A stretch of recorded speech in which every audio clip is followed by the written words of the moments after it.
हिमालय की चोटियों के बीच बसा देवरियाताल चंद्रशिला ट्रेक एक ऐसी यात्रा है जो भौतिक क्षेत्र से परे जाकर स्थानीय मिथकों और लोक कथाओं की समृद्ध कथा साहित्य में समाहित है। हमारे हिमालय के सभी कोनों की तरह इस ट्रेक के रास्ते भी इन किंवदंतियों के वाहक हैं, जो पीढ़ी दर पीढ़ी कई अलग अलग रूपों में आगे बढ़ते रहे हैं। यहां इस वीडियो में हम कुछ ऐसी कहानियों के बारे में जानेंगे जो इस ट्रेक के रास्ते ने वर्षों से लिखी और संरक्षित की हैं। देवरियाताल का निषिद्ध जल। ट्रेक के केंद्र में प्राचीन देवरियाताल झील है, जो नीले आसमान के नीचे दर्पण की तरह चमकती है। देव देवताओं के लिए एक शब्द है और ताल का अर्थ है झील, तालाब। स्थानीय मान्यताओं के अनुसार हिमालय के हृदय में स्थित इस स्वनिहित जल निकाय को देवताओं की झील नाम दिया गया है, क्योंकि जैसा कि नाम से पता चलता है, इसका देवताओं से एक पवित्र संबंध है।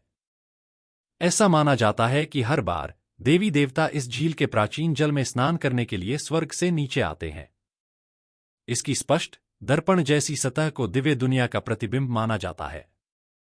हमारे पास ऐसी कहानियां भी हैं जो झील के पानी को देवताओं का बताती हैं।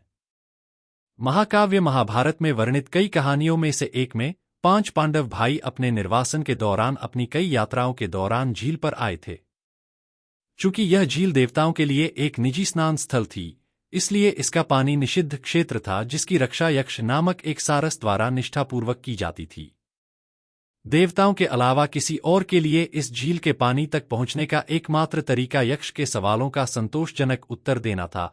उत्तरों की गुणवत्ता पूरी तरह से सारस के निर्णय पर छोड़ दी गई थी। 5 भाइयों में से 4 छोटे भाई अपनी यात्रा से थके हुए थे, इसलिए इस अजीबोगरीब अनुरोध पर सहमत नहीं हुए और अपनी प्यास बुझाने के लिए झील के पानी में उतर गए।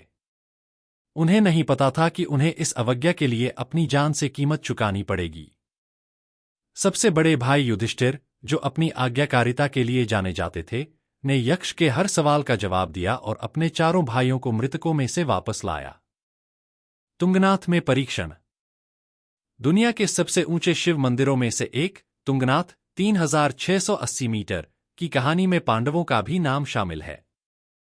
चंद्रशिला चोटी के पास स्थित तुंगनाथ मंदिर भगवान शिव को समर्पित पंच केदार मंदिरों में से एक है। स्थानीय लोक कथाओं के अनुसार इस मंदिर का निर्माण पांडवों ने अपने वनवास के दौरान करवाया था। पासा के खेल में हार के बाद पांडवों को 12 साल के लिए वनवास दिया गया था, जिसमें से आखिरी साल उन्होंने हिमालय में गुप्त रूप से बिताया। इस दौरान वे कुरुक्षेत्र युद्ध के दौरान किए गए पापों के लिए भगवान शिव से क्षमा मांगना चाहते थे, जहां उन्होंने अपने ही चचेरे भाइयों के खिलाफ लड़ाई लड़ी और उन्हें मार डाला। लेकिन भगवान शिव, जो अपने अजीबोगरीब तरीकों के लिए जाने जाते हैं, उन्हें इतनी आसानी से उनके अपराध से मुक्त नहीं कर सकते थे, इसलिए वे छिप गए।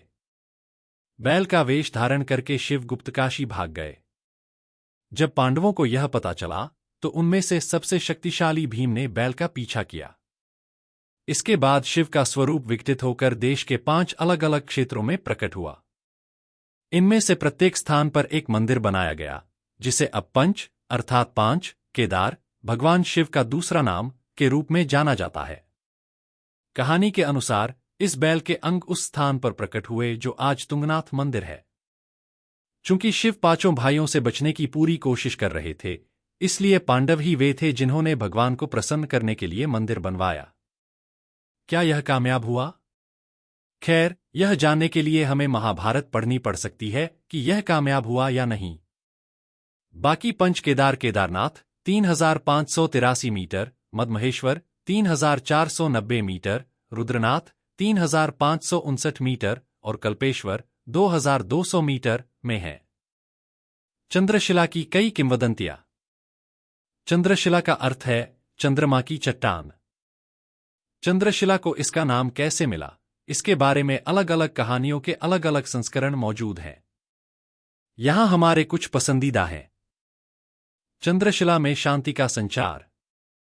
पहले संस्करण में चंद्रदेव ने कथित तौर पर यहां एक शिला या चट्टान पर ध्यान लगाया था, जिससे चंद्रशिला नाम पड़ा। एक अन्य कथा में राम का पौराणिक चरित्र कथित तौर पर इसी चट्टान पर गहन तपस्या करके रावण को मारने के अपने पापों का प्रायश्चित करने के लिए चंद्रशिला आया था, जहां चंद्रदेव शांति और एकांत की तलाश में आए थे। देवताओं की लड़ाई।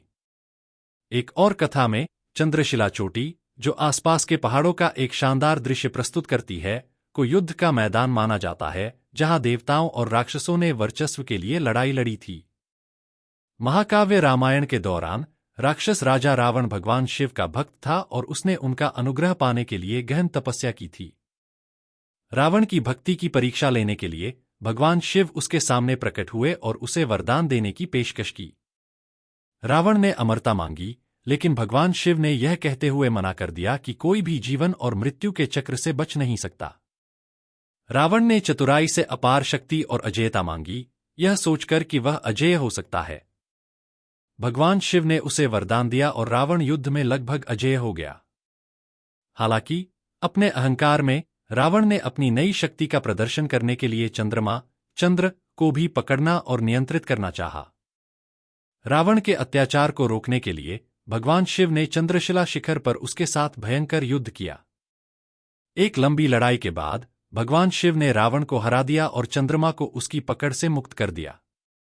अर्धचंद्र, जो भगवान शिव की कृपा का प्रतीक है, शिखर पर उतरा और इसे चंद्रशिला नाम दिया। तीसरी आंख। यह कहानी शिव और पार्वती के वैवाहिक आनंद की चंचलता को दर्शाती है। एक बार देवी पार्वती ने भगवान शिव की आंखों को अपने हाथों से ढक दिया, जिससे दुनिया अंधकार में डूब गई। पार्वती के इस कृत्य के कारण पूरा ब्रह्मांड अंधकार में डूब गया। जवाब में भगवान शिव की तीसरी आंख खुली, जिससे एक शक्तिशाली प्रकाश निकला जिसने पूरे ब्रह्मांड को रोशन कर दिया। शिव की तीसरी आंख से निकलने वाली चमक इतनी तीव्र थी कि वह चमकते हुए चांद की तरह थी।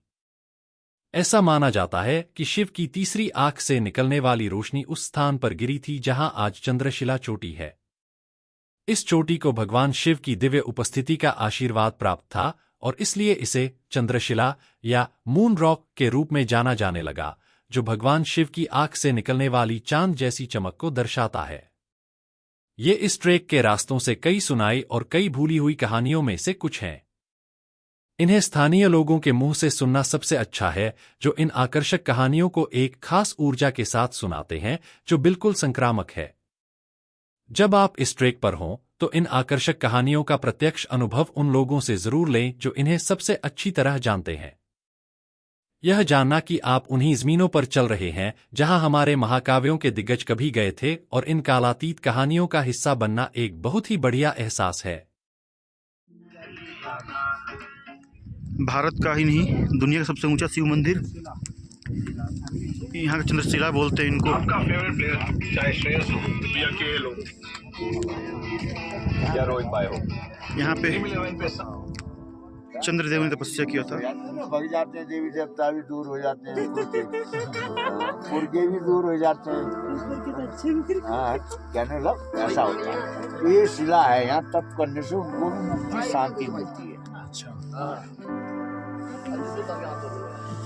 इसलिए इसका नाम चंद्रशिला रखा। क्या क्या महत्व है इस मंदिर का, क्या हुआ था यहाँ पे? चंद्रशिला है चंद्रमा की तपस्या की जगह है। यहाँ भगवान ने समझ लो राजा दक्ष ने श्राप दिया था उस समय जी माई के कारण जी, तो इसलिए उनको यहाँ तप करना पड़ा था। तब वो प्राश्चित किया। चंद्रमा भगवान को जो श्राप लगा था उसके तब यहाँ पे किए थे वो। अच्छा, परिचित हुए, हाँ, अपने आप को माफी मांगे, बोले भगवान एक पक्ष का मिला था कि एक पक्ष आप अंधेरे में रहिएगा, एक पक्ष अंधेरे में रहिएगा। अच्छा, इसका नाम ही चंद्रशिला है। यहाँ पर जैसे पुरखे हैं, पितृ है, यहाँ का दान दक्षिणा करना है, भोजन कराना, ये सुख के लिए उनके लिए पहुंच जाता है। यहाँ भजन करो वो कर जाता है। ऐसा है, ये जगह ऐसी है। अच्छा बाबा, ये तुंगनाथ के एरिया में भगवान से पूजा कराते हैं। क्या बाकी यही शिवालय है।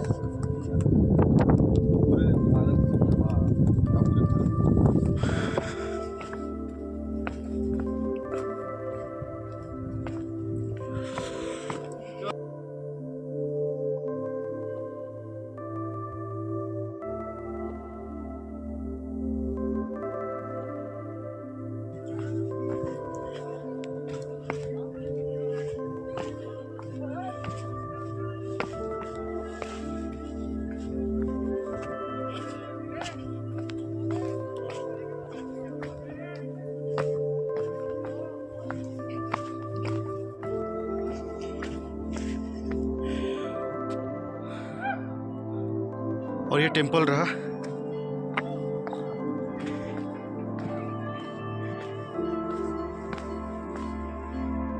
ये तुंगानाथ मंदिर रहा, जो जहाँ से हमने ट्रैकिंग शुरू की थी चंद्रशील पर्वत की। अब यहाँ से भी नीचे जाना है, यहाँ से भी नीचे लंबी रास्ते तय करनी है।